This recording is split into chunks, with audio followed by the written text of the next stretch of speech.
Чё его... Мне просто башка раскалывается. Короче, перестает стучаться, я пошла смотреть. A 9-year-old girl, a TikTok post, and a knock on the door that ended everything.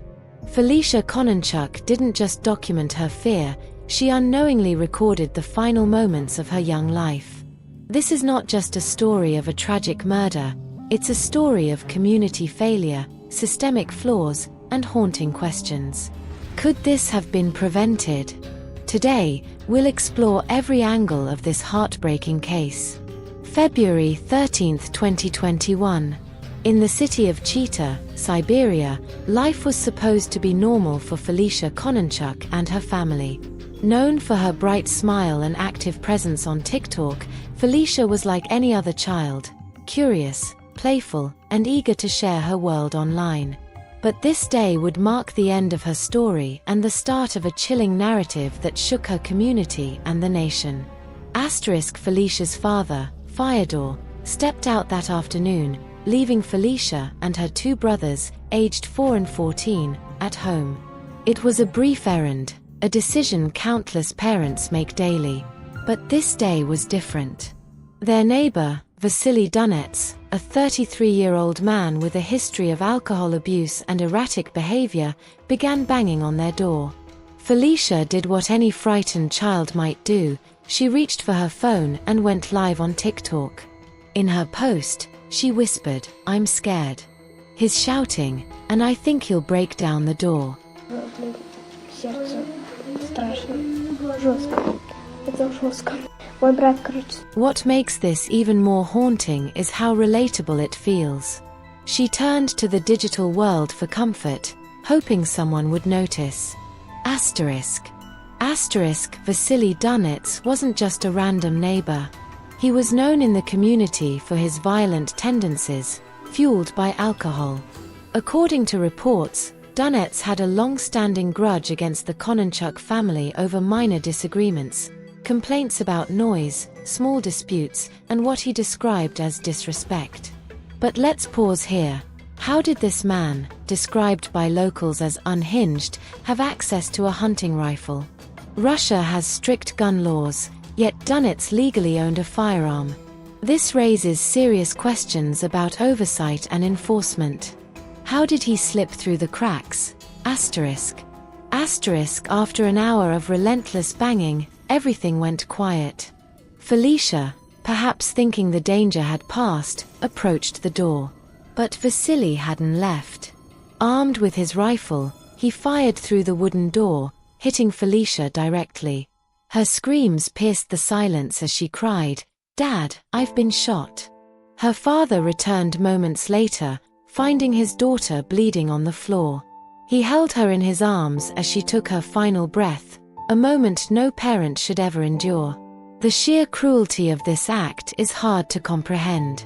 Vasily fired at a child over a petty grudge, shattering a family forever. The immediate aftermath was a scene of chaos and heartbreak. Vasily Dunets was arrested on the spot. His drunken state was evident, but his cold confession shocked even the police. He claimed he fired out of frustration, blaming noise from the family's earlier home repairs. The community rallied around the Kononchuks, but their support came with anger at the system that allowed this to happen.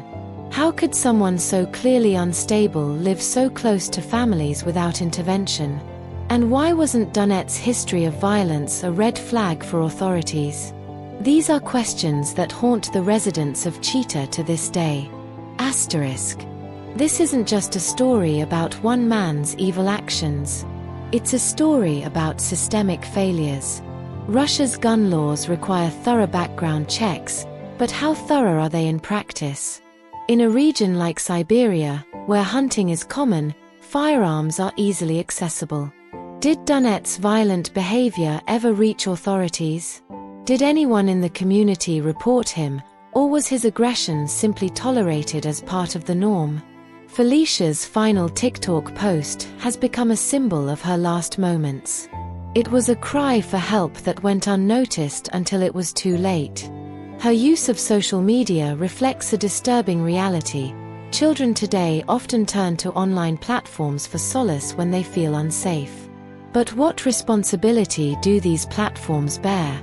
Should there be mechanisms to flag posts like Felicia's for immediate intervention?